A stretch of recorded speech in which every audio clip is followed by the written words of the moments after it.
Eu concedo a palavra à senhora Roberta Belumati, autora do livro O Dever de Cuidar, para explanação sobre o cuidado humanizado. Requerente deputada Janete Sá, a deputada está numa missão aí fora, na CPI de proteção animal, e solicitou que nós aqui presidíssemos nesse momento aqui e agradecesse a Vossa Excelência pela sua presença.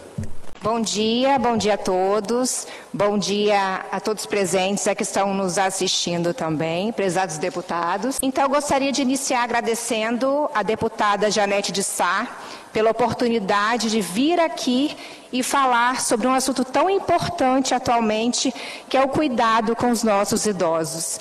E quem sou eu? Roberta Belumati, sou farmacêutica por formação, empreendedora por vocação e autora deste livro aqui, O Dever de Cuidar, por propósito de vida. Eu quero falar um pouquinho desse livro com vocês. Esse livro, gente, ele não foi feito por mim somente. É uma obra construída com muitas mãos.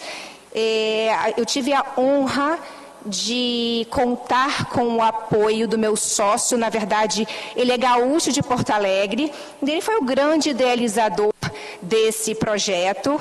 Também contar com pessoas de renome da enfermagem e psicólogos também, que nos ajudaram nesse projeto tão incrível, que é falar sobre o dever de cuidar. Aqui presente também, gostaria de ressaltar o apoio do enfermeiro e mestre José Eduardo, aqui presente, isso, que é um nome muito importante para a enfermagem capixaba, e agradecer o apoio de todos. E por que a gente escreveu esse livro? Porque ele é tão importante hoje em dia.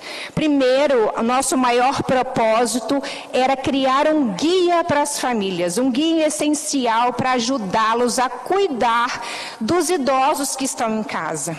E depois, claro, veio juntamente, eu vi muitas pessoas falando da questão da saúde, da questão dos cuidados, de quem cuida. Então, levar mais conhecimento a profissionais sobre esse cuidado humanizado. Porque não basta o cuidado técnico, a gente precisa humanizar esse cuidado.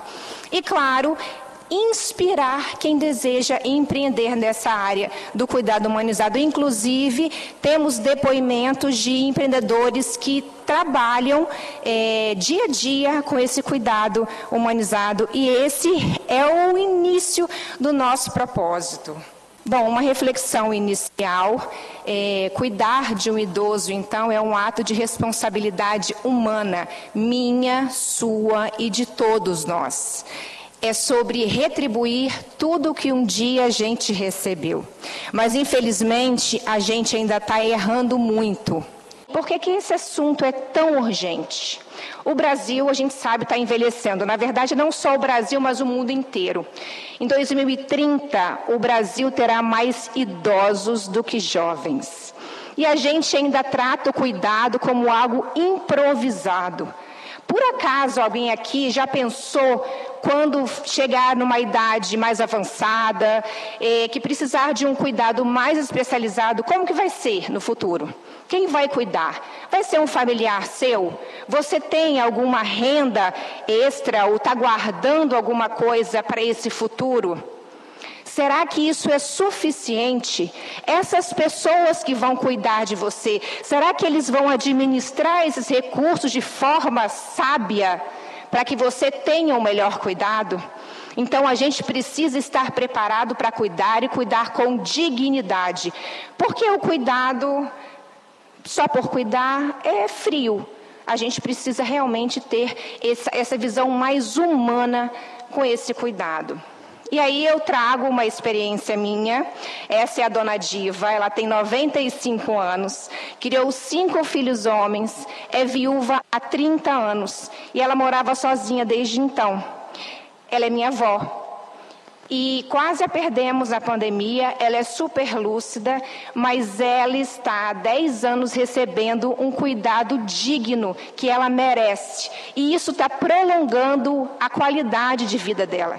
E é isso que importa. Eu acho que não só o cuidado, mas o cuidado humano com dignidade, para que essa vida prolongada seja feliz, não simplesmente mais um dia na vida desse idoso.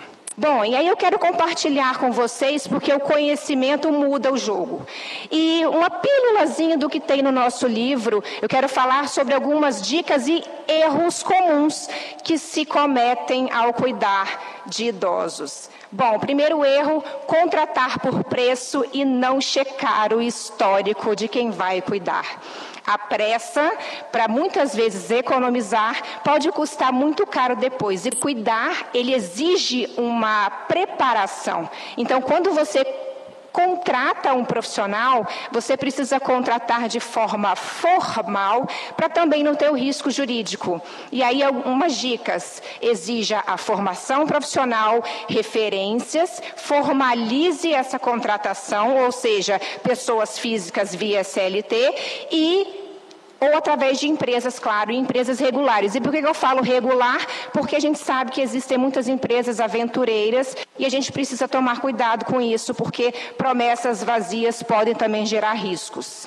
Erro 2, ignorar o vínculo emocional. Quando a gente fala de idosos, os idosos sentem mais do que dizem, do que falam. E o cuidado sem a empatia é uma obrigação fria. A gente precisa da conexão, a gente precisa do cuidado inteiro. Terceiro erro clássico, sobrecarregar o cuidador. Principalmente quando a gente fala sobre o cuidador familiar. As moças aqui que falaram muito bem sobre o espectro autista, elas têm essa dificuldade, porque o cuidador familiar, ele é o cuidador full time, é aquele cuidador que está lá 24 horas, não tem vida social, não consegue sair, não espairece a mente. E esse cuidador, ele precisa ser cuidado. E por isso, a gente também observa essa questão da sobrecarga do cuidador. Quarto erro, então, focar no corpo e esquecer a mente. Não se vive apenas de remédio, a gente vive de sentido, de propósito. Quem não tem mais sentido na vida, não quer mais viver, não é isso? Então, inclua atividades cognitivas, escuta, conexão. Isso vai gerar mais vontade de viver. Bom, não adaptar a casa também é outro erro clássico. Checklist básico, boa iluminação, barra de apoio, tapetes antiderrapantes, piso antiderrapante. E aí eu venho contar também uma história que é verídica da minha vida também. A minha sogra, ela sofreu uma queda na casa da filha dela. Ela estava longe da casa, ela achou de madrugada, ela acordou para ir ao banheiro, ela achou que o interruptor estava ao lado da cama, como acontece na casa dela, e ela acabou caindo, porque isso não era fato na casa da filha. E aí ela teve ali um problema, precisou operar, fraturou o fêmur e causou realmente um transtorno para ela e para a família. E o que poderia realmente evitar isso? Coisa simples, como uma luzinha com um sensor de movimento, que ao colocar o pé para fora da cama, acenderia e ela conseguiria ver onde está o interruptor. Então, coisas básicas para adaptar a casa, principalmente hoje, onde as residências são cada vez menores.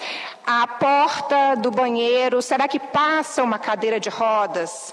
Tem acessibilidade? Então, essas coisas são muito importantes para esse cuidado. E um bônus: cuidar é dever de todos. Família, profissionais, sociedade, o cuidar é coletivo.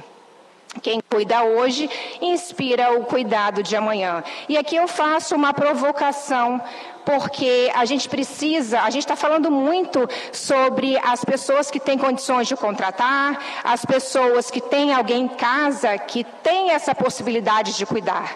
Mas e quem não tem? Os idosos com situação de vulnerabilidade. Como é que a gente faz com eles? A gente precisa realmente resolver essa questão que não é futura, ela já é atual. Quanto antes a gente pensar nisso, mais fácil vai ser para dar dignidade a esses idosos. Bom, e é importante, com muito orgulho eu falo que o nosso reconhecimento veio. Esse livro, pessoal, ele está atingindo muitas pessoas. E esse é um dos nossos propósitos. Nós ficamos na lista dos mais vendidos na Publish News e na Veja. E realmente esse propósito nós estamos conseguindo atingir. Levar o dever de cuidar para mais pessoas possíveis. E claro, esse é o nosso maior propósito atualmente. Nós temos uma causa social que é, a gente escolheu um asilo que vive exclusivamente por doações, não tem nenhuma ajuda governamental. E mais do que palavras, então, a gente acredita em prática. A gente está revertendo parte da venda do livro para ajudar centenas de idosos em situação de vulnerabilidade. Isso é mais do que o livro, é um movimento de transformação que nós estamos criando. Esse asilo, ele fica em Porto Alegre, até por conta do meu sócio ser de lá, mas eu queria mostrar para vocês um vídeo rápido que mostra sobre depoimentos reais de idosos que moram lá. E eu queria também pedir ajuda, porque a gente escolheu esse asilo, mas a gente gostaria de escolher também, nomear um outro local aqui no Espírito Santo para ajudar também esses idosos em situação de vulnerabilidade. Não tem coisa melhor que o asilo Padre Cacique. Não tem. Aqui é o paraíso. Para mim, quando ficar velha, eu venho morar aqui. Fica a dica. Estamos lançando o nosso livro, O Dever de Cuidar, e como retribuição a tudo que nós já recebemos, resolvemos fazer uma ação social. Um asilo aqui em Porto Alegre que necessita de doações, que precisa de recursos para poder manter estrutura e receber aqueles idosos que precisam desse acolhimento e desse cuidado. Me sinto muito feliz e é muito bom. Tudo que a gente imagina numa casa tem aqui. Então a senhora escolheu ficar aqui também? E fica aqui. Eu vi que a senhora gosta de ler. Adoro. Sabe que nós estamos lançando um livro que se chama O Dever de Cuidar. Vocês vão ganhar um livro para que vocês possam ler e compartilhar com todo mundo. Eu acho que a senhora vai adorar. Adoro ler. Às vezes eu perguntava para ele, será que eu mereço tanto carinho, tanta dedicação de vocês? Aí ele disse, claro, e merece muito mais. Que legal, né, pessoal? Relato real. É bem gratificante a gente saber que está conseguindo contribuir com essa instituição centenária. É de 1898 a criação desse asilo. Então, se você se emocionou de alguma forma, se conectou, se sentiu tocado, nos ajude, então, a levar adiante essa causa. Porque envelhecer com dignidade não é um privilégio, é um direito de todos.